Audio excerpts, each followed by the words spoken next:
Live from New York, it's the show that's going camping. It's First Things First. I'm Danny Parkins alongside Coach Mangini and Willie Colon. Guys, training camps are underway. I know I'm supposed to talk to you about training camp, but are any of you guys actual campers? Like outdoors, pitching a tent? Never been camping. Never been camping? Never been camping. Yeah, you seem like an indoor plumbing kind of guy. I don't mind glamping. I would go glamping. That's a thing. Glamping? Yeah. Glamper. We camped outside one time with the boys, and the irrigation system came on, so that was. You camped where there was an irrigation system? Yeah, I didn't realize that was happening. So That's not camping. that gives you an idea of where right. I'm at. Yeah, it sounds like a nap in the backyard. We're all the same then in that way. Believe it or not, I like my air conditioning. Oh. Yeah, not Yeah. much for camps. Gotcha. Let's start in Baltimore, where the good news is Lamar Jackson has a couple of MVPs, and the bad news is Lamar Jackson has 3 career playoff wins. That did not stop the All-Pro quarterback, though. Everyone's talking Super Bowl on day one, from envisioning what hoisting the Lombardi trophy would look like.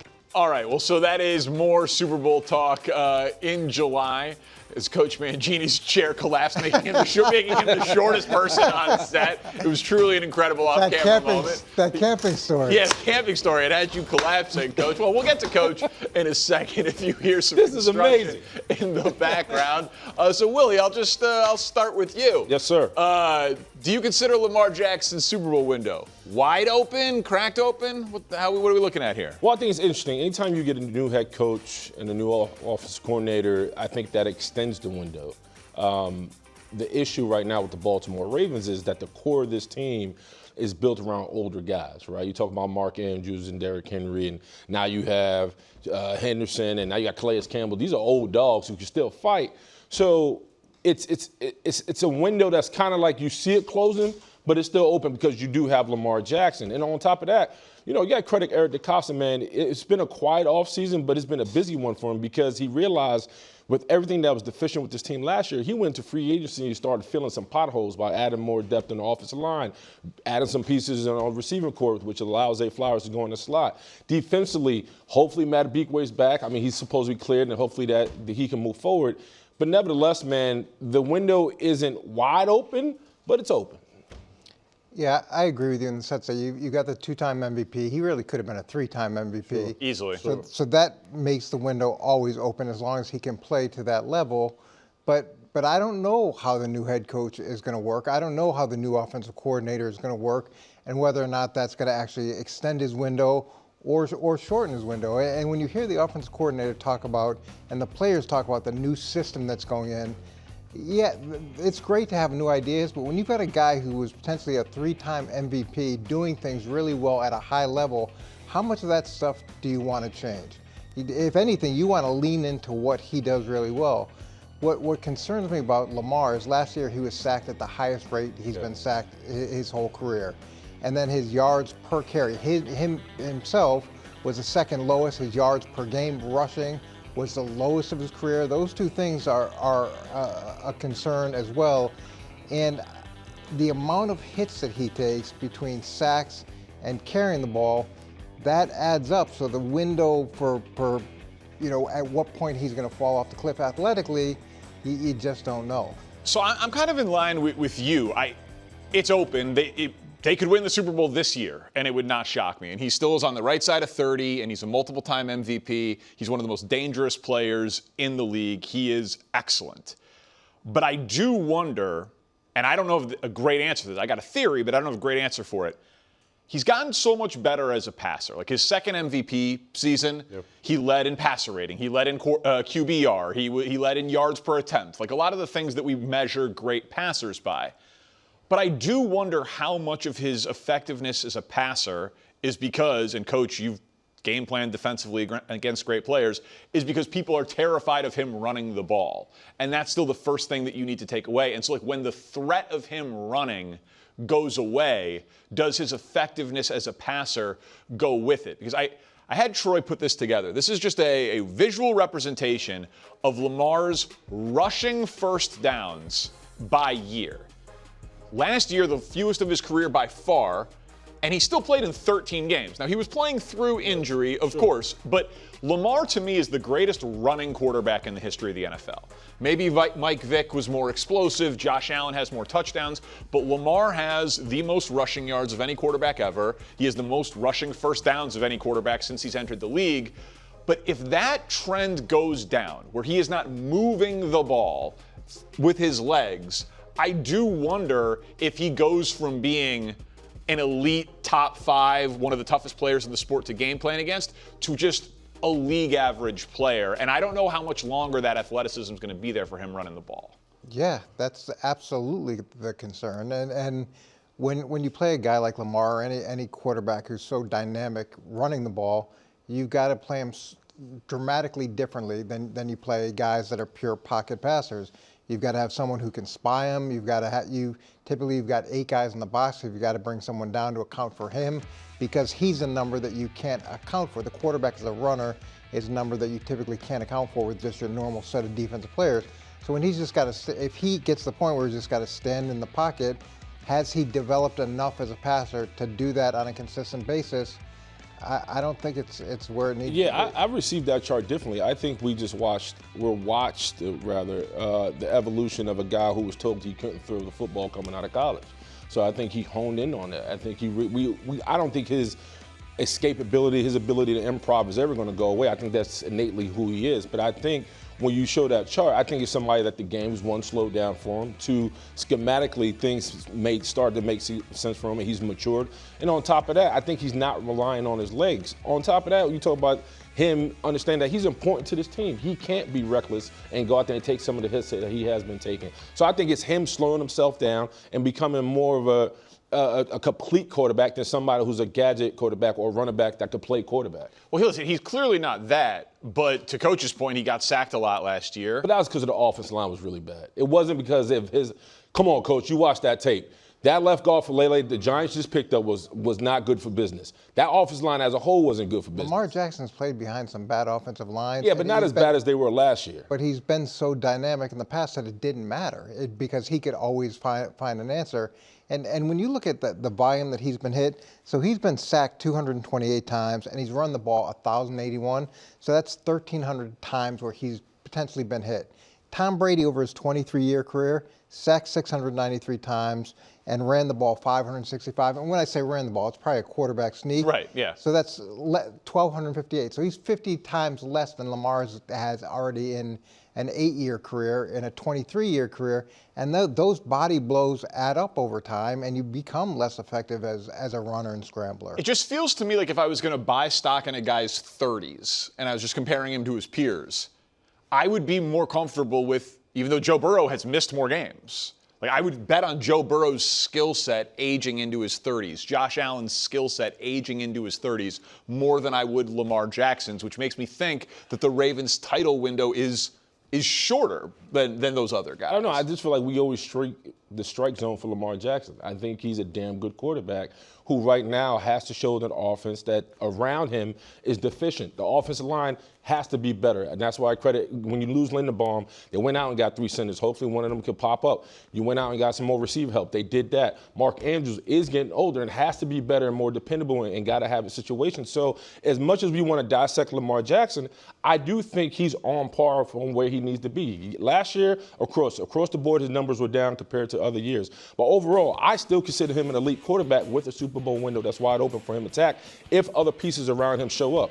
I mean, you may have a deficient offensive line, but they got him a pretty great running back. They got him a running back the last 2 seasons who everybody had to account for. Again, bringing that 8th man down the box, which should open up things outside. There have been things that they've put in place to try to help him be successful. I remember a few weeks ago, CBS had the quarterback supporting cast. They looked at play caller, offensive line, running back, and pass catchers, and that was just what they graded. And Lamar's supporting cast around him on offense was like 22nd in the NFL. And I said, that felt about right to me. Like, you lose Linderbaum, you lose Likely. It's not a great wide receiving core. Derrick Henry's 32 years old. They're counting on that first-round pick to be an immediate starter on the offensive line. But I thought the thing that would maybe help Lamar the most this year is I think there's a real path to them being a top 5 defense. Like Minter overachieved with the talent that he had with the Chargers, and he's got excellent talent in Baltimore. Madubuke's health is a huge piece of it, but if Baltimore had a top 5, top 7 defense this year, that wouldn't surprise me at all. And then all of a sudden, Lamar Jackson maybe doesn't need to put up MVP numbers if he's being supported by a great defense. Well, that has to happen for them to have any success. I mean, this is a defense that gave up 23 points last season, right? So I'm looking at going into this season. The key for this defense moving forward is not being able to rush the passer. They got to stop the run, right? And it can't be relied on Madubuke alone. Rohan Swim he didn't hold up last year. So he has to be better. He's another piece they're leaning on. So I think, for them, if you give them a top 10 defense, they should be where they need to be, where they want to be, rather. But if Lamar's getting sacked 10% of the time and isn't as productive as he's been as a runner, I think they're going to have problems.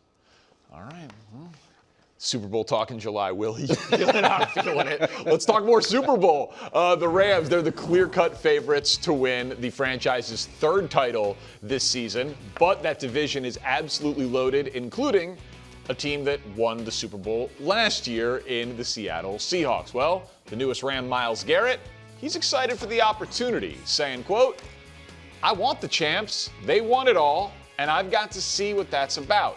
They feel like they've got the pieces to run it back, and I feel like we've got the pieces to take over." These games were the best games in the NFL last year when the teams met. How close do you consider the gap to be between Seattle and LA? I think it's 1A, 1B, honestly. I do look at it from this situation. And I think the obvious concern comes down to the health of Matthew Stafford. And the reason I say that, because they have a situation at the left tackle position with Lamar Jackson. He may be missing some games of some off the field issues. So now you're talking about protection. And on top of that, when they ran the ball to the left side between Lamar Jackson and their left guard, they averaged 7 yards a pop on the ground. So you're talking about an offense right now that was averaging 30 points that can go anywhere in America and put up big-time numbers. If you don't have your solid left tackle and your run game's not performing at a high level, now you start trying to figure out where we start making hay. So overall, are the Rams on paper? They're there right now, but you still got to roll the ball out and you still got to play football. And I think the Seahawks, through this whole offseason, has said nobody's paid attention to us. By the way, we won the Lombardi last year, so there's a chip on their shoulder. So I think it's close, but we'll see what happens. But I don't think they're far off from being where the Rams want to be. And the campaign is go win one for Stafford. Yeah, so the combined 3 games, it was three-point difference in scoring between the 2 teams in the 3 games, which is pretty amazing when you think about it. And the Rams, they go and add Myles Garrett, so you get the Defensive Player of the Year. That's pretty impressive. But I like the additions of Jalen Watson and Trent McDuffie. So you get 2 guys that are not only talented, but you know that they can play in multiple schemes. You know, coming out of the Kansas City system, that you can do a lot of things with those 2 guys.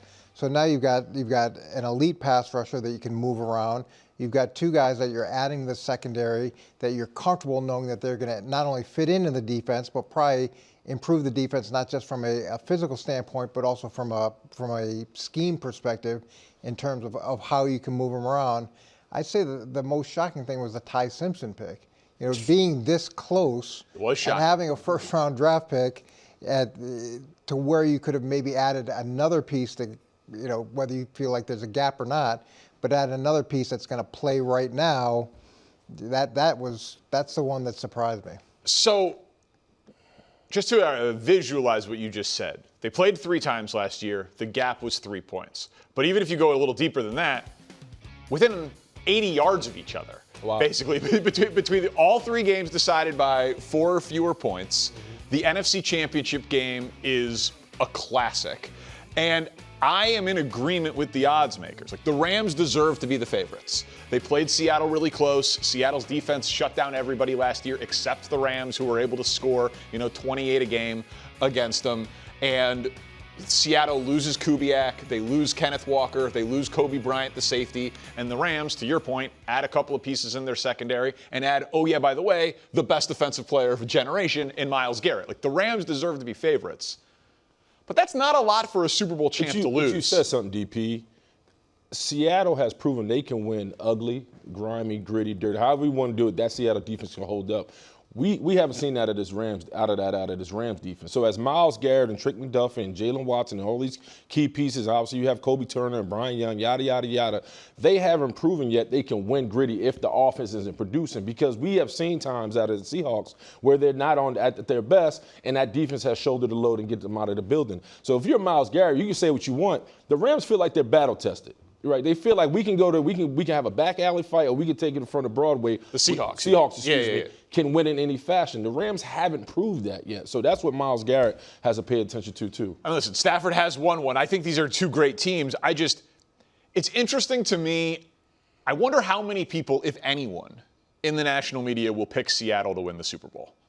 Like they were not a fluky team. But is that on us, though? Why would we give it to Sam Darnold? Like, why we aren't giving Sam Darnold his flowers? I think that's fair. It's interesting to me. Like, they won 14 games in the regular season last year, so they were the number 1 overall seed. They blew out the Niners in the divisional round. They won a classic NFC Championship game where Sam Darnold went toe-to-toe with the MVP of the league, threw for 346 yards and 3 touchdowns. Then they had a blowout win in the Super Bowl. And losing a coordinator, a running back, and a safety is not that significant for a Super Bowl champion. I'm not saying they're not big losses, but like relative to what a lot of Super Bowl champions do lose, that's bringing back a tremendous amount of continuity from a team that was pretty dominant last year. I do think we are collectively overlooking Seattle because of how amazing the Rams offseason has been. I agree. You can say that, but remember, until Kansas City repeated, it had been 20-plus years since anybody had it's hard to do. So it's something that's extremely hard to do. They have to do it in a division with 2 other teams that could potentially vie for that spot. That makes it that much more challenging. And now you've got the whole learning curve of how to deal. We teach how to deal with failure all the time, but you got to learn how to deal with success too. And maybe they'll handle it really well. But that's a learning curve as well. Yeah, I think part of it because we, for some reason, haven't brought into Sam Darnold and what he's become. I mean, 2 back-to-back seasons of playing elite football, and we're still saying, that's on us. Well, you could pick Seattle. So get ready for predictions week. Moving on to Tampa, Baker Mayfield showed up to camp today without a new deal. Reports are that Baker and the Bucs have ended talks on an extension, and Baker will play the final year of his contract before becoming an unrestricted free agent. All right, Coach, he obviously could play on the franchise tag next year, so the Bucs are not in danger of losing Baker Mayfield. But how big of a deal is this that they were not able to reach an agreement before the season? I don't think it's that big of a deal. I think it could actually end up being a positive. What have we seen from Baker Mayfield, not just throughout his pro career, but throughout his college career? When he's got a chip on his shoulder, when he's a little bit angry about the situation around him, he tends to play really well. And so to have a highly motivated guy playing quarterback, that's not a terrible situation. And you can pay as you go here. You play out this year, you can franchise him next year. The average between the 2 years will probably be less than whatever you have to pay him, in terms of upfront money. And I think the other concern is as many risks as they take that work out well, there's a bunch of risks that don't work out well, and you got to try to figure out, are you willing to live with that? If we can just pull up his numbers since he's been in Tampa Bay, this is a concern if you're going to invest a ton of money in your quarterback when you've got 45 turnovers, and it's the most in the NFL. So there's been a lot of good things that he's done, but this is a concern if you're thinking long-term deals. Yeah, listen, I see it this way. I think the Bucs are somewhat of a fading franchise right now, and they're looking at a quarterback who they probably love because he did deal with a lot of injuries last year. The Bucs did give him an opportunity to kind of revamp his career. But on top of that, they were 8-9 last season, and they missed the playoffs when they started off really hot. We were talking about Baker in a whole different conversation last September, and then things kind of faded. If you look at the division, the Panthers are them, right? The Panthers are better. The Saints are better.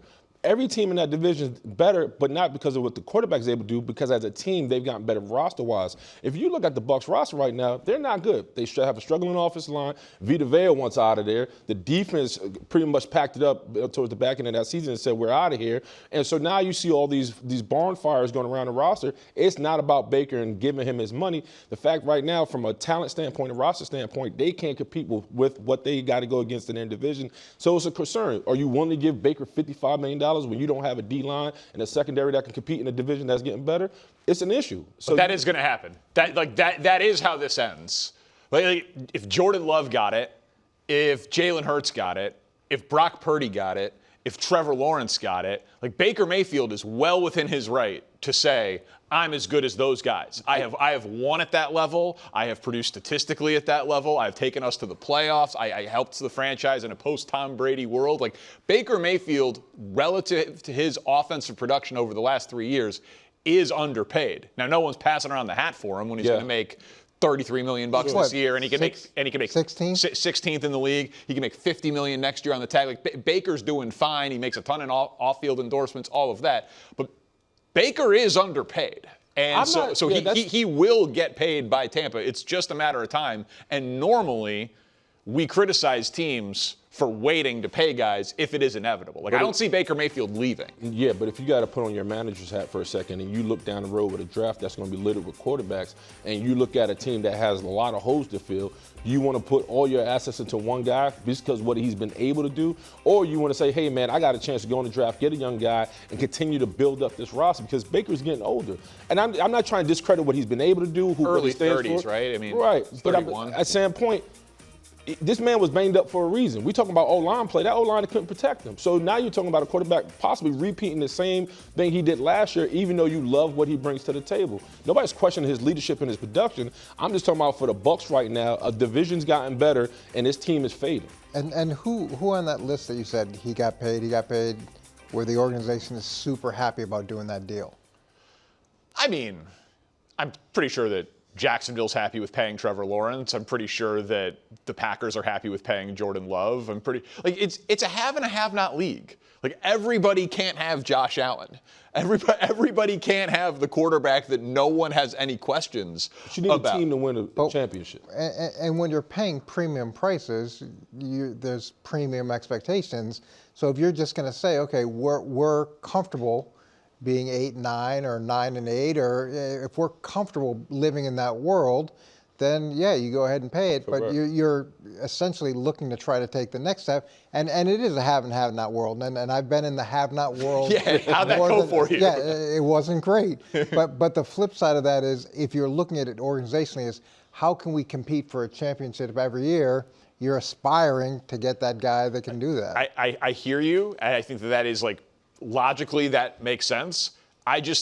This is going to end, in my opinion, with Baker getting a deal. And so whether that is next year coming off of a franchise, all that means is he's now negotiating off of making $50 million instead of making $33 million. So the longer you wait, if you are inevitably going to pay him, you are just going to end up paying him more money the longer you wait. That's just how contracts work in the NFL. I would tag him and bag him. Move on. Back here on First Things First, talking all things LeBron, who has officially signed a 2-year deal to end his career in Philadelphia. And Charles Barkley says these final 2 seasons could be the thing that determines his GOAT status. Barkley says, quote, if he wins back-to-back championships and walks away from this thing at 44-45, I'll say something I ain't ever said before. I think I just saw the greatest basketball player ever. I'm joined now by Rachel Nichols and Kevin O'Connor.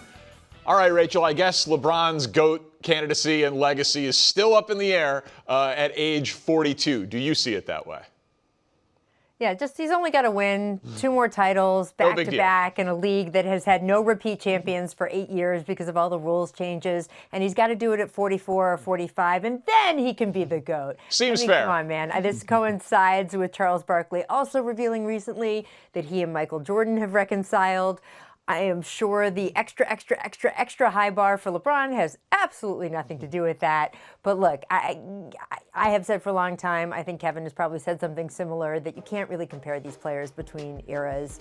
The rules are so different. The level of athleticism is different. The level of international players in the game and therefore competition is different. It is really about what you value, the era you saw them in, what memories you have. And I think a lot of people are going to have some pretty amazing memories from the LeBron James era, no matter where they fit on the scale of whether he's the GOATest of GOATs or maybe only the GOATerer of GOATs.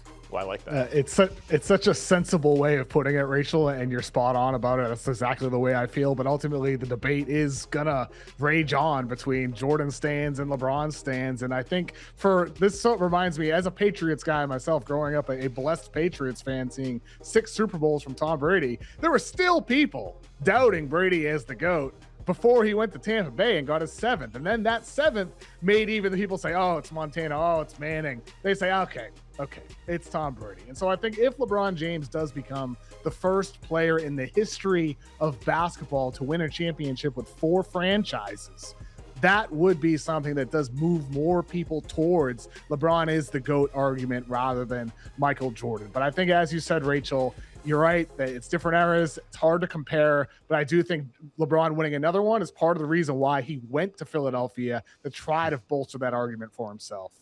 Maybe I'm just too cynical. I don't think that anyone changes their mind on anything anymore. So, like, I can't agree with that. I honestly don't think. I don't believe Charles Barkley. I agree. I don't believe Charles Barkley. Like, I think that LeBron could win 2 more titles, and then he would move the goalposts again to still say that it was someone from his era that he competed against, because that's just the way of the world in which we live in, unfortunately. Like, I am a child of the 90s in Chicago. I have early memories of seeing Michael Jordan. So I'm a Jordan guy. It's kind of a birthright. But I saw LeBron James play in high school, and he still is unbelievable. So I love and respect watching LeBron James. I am able to keep those 2 thoughts in my head simultaneously and be a Jordan guy who is not offended by people who think LeBron is the GOAT. I know it's a mind-bending concept here, but I also think, and LeBron even alluded to it in his statement when he announced that he was moving on to Philadelphia, like, really? Like, what else is he possibly playing for? He said it's not even about family. Like, it's not about money. He just loves basketball and is trying to win. He's the all-time leading scorer who has 4 titles, who's won them with 3 different teams, and is still a top 20 player in the sport, Rachel, at age 42. Like, the idea that, like, I just need to see one more thing from LeBron and that would tip the scales, it just seems ridiculous to me. Yeah, and I think when he says he wants to win, I don't think it has to do with him wanting to push himself ahead in the GOAT debate. I think it's because he wants to win and just even have contention to win. I was in the Paris Olympics, and after they won that gold medal, it really struck me that LeBron, one of the first things he said is, God, it was so great to play for something again. And he said it again, actually, when he returned to Los Angeles just a month or 2 after that. So it stuck in my head. He said it twice. And I think for a guy who has gone to the finals 10 times in his 23-year career, and the first 17 of those years was when he went the 10 times.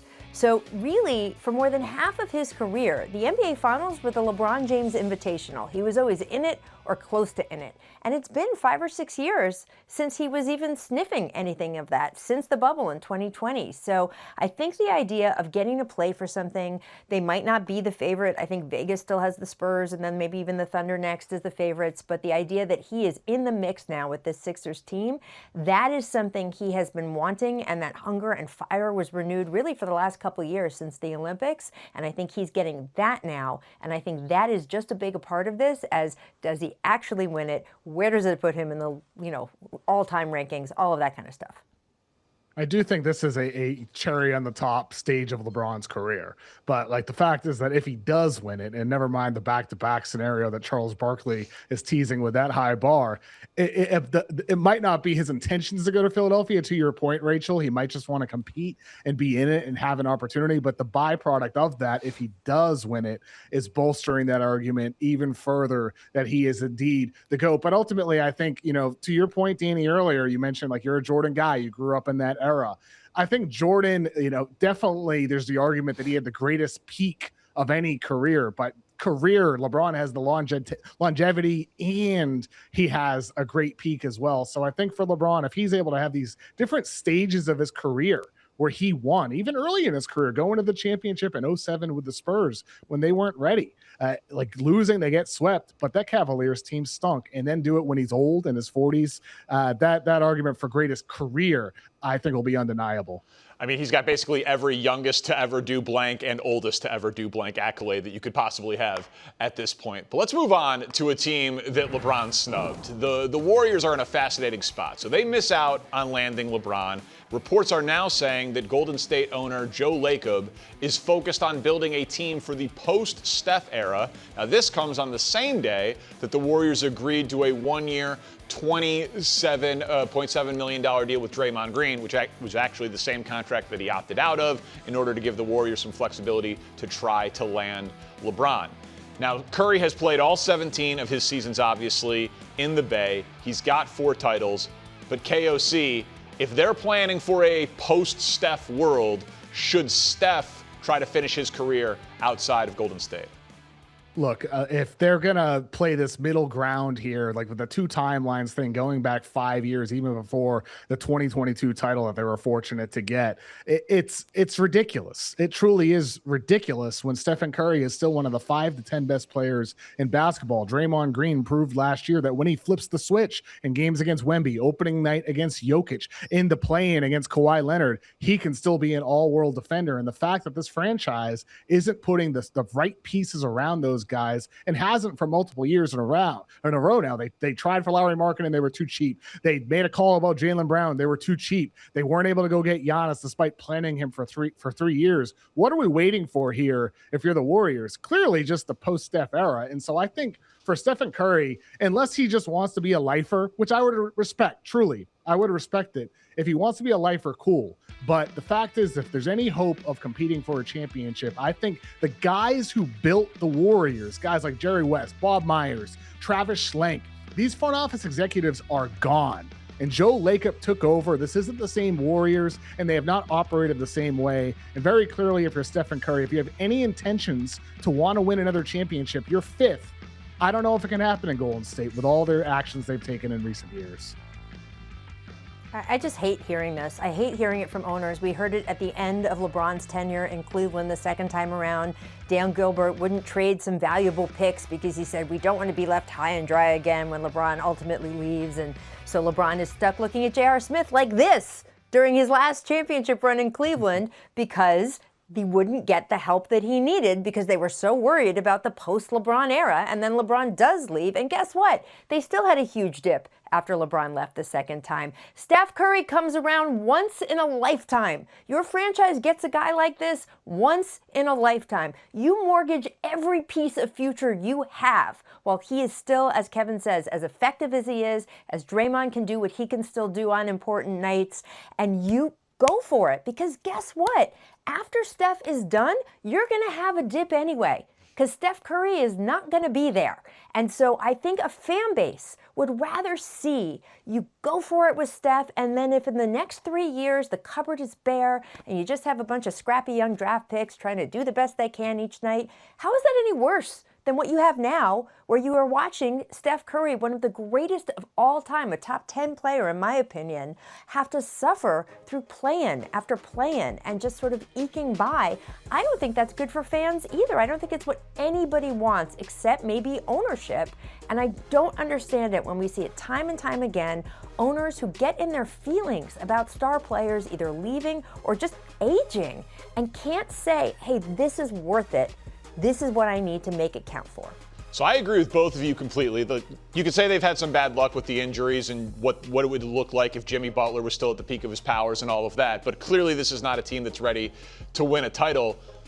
Brian Windhorst said something that at least piqued my interest because he's obviously very plugged in.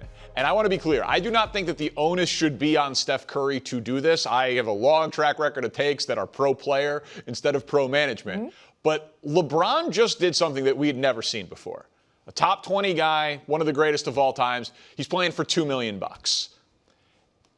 Windhorst floated the idea that instead of Steph Curry signing a 2-year, $136 million extension that he's eligible for next month, that he just doesn't. and that he plays out this season on his current deal, and then him and Draymond would be up. They'd have over $90 million in cap space, and you go into next year and you see what you could do, and Steph plays for less. Now, again, that is letting Joe Lacob and everybody in Golden State off the hook for it. But if, to your point, KOC, he wants to be a Warrior for life and he still has great basketball left, and these owners are clearly not going into the second apron, I do wonder if what we just saw from LeBron James, last Friday, of playing for the minimum, because these guys have now made hundreds and hundreds and hundreds of millions of dollars before they've made a single dollar off the court, and Steph is a very shrewd businessman off the court. I do wonder if for his age 39, 40, 41 season, if he is willing to personally sacrifice basketball earnings, KOC, in order to try to win one more time in Golden State. If you're the Warriors front office, if you're Joe Lacob ownership, and you want Stephen Curry to do that, you better start taking the actions now, today, to make him want to do that, because everything they've done in recent years has been the opposite of that. It has been reason to give him a wandering eye to look at Charlotte and say, LaMelo Ball's gone. Do I want to be the point guard of that team and have Splash Brothers 2.0 with Con Knipple and be part of that fun team and close out my career at home with my dad announcing games? That's everything they've done in recent years has given him a reason to do just that and get paid in Charlotte to close out his career. But ultimately, I think for the Warriors, if they have any expectation of that, Danny, that they better start getting to it, start making some moves to get out of the play-in, because it's just an absolute embarrassment that they're in this position with Stephen Curry in the play-in every single year. They have a residency there. It stinks that Steph is in these games. To be able to take a kind of huge discount, you have to trust what you're taking the discount for. So in LeBron's case, he knows exactly what he was taking the discount for because the roster was already in place. And he said, great, I'm going to make $4 million a year for this roster. If you're a guy like Victor Wembanyama, you are taking a discount because you trust that you and the front office and the Spurs have this partnership. And by the way, Victor grew up worshiping the Spurs. It's the same exact people in the front office. It's Pop, it's R.C. Buford. He has seen a track record of decades knowing that he can trust them to use that money to good term and to be able to use it to help him build the team he needs. If you're Jalen Brunson, you can take a big discount or you can put off money because the man running the front office held you as a baby, is your de facto godfather who met you before your dad met you. That is how far back those families go and how much Jalen knew. If I put off some money, if I take now and I put off the $100 million till later, I can trust Leon Rose in the front office not to screw me over and to do the right thing in building this team. Steph Curry has not been shown by the Warriors front office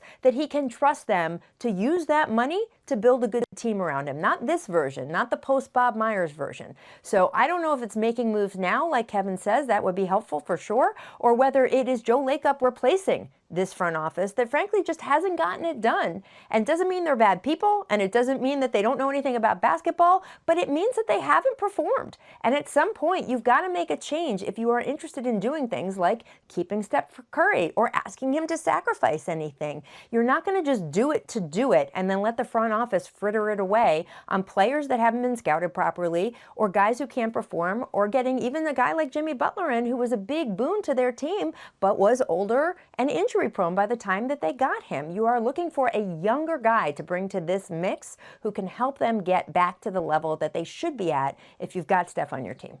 And if Steph Curry can't be a lifetime Warrior, I'm not sure we'll ever see it again, because I don't think there's been any player in the last 25 years who's meant more to one franchise than Steph Curry has meant to the Golden State Warriors.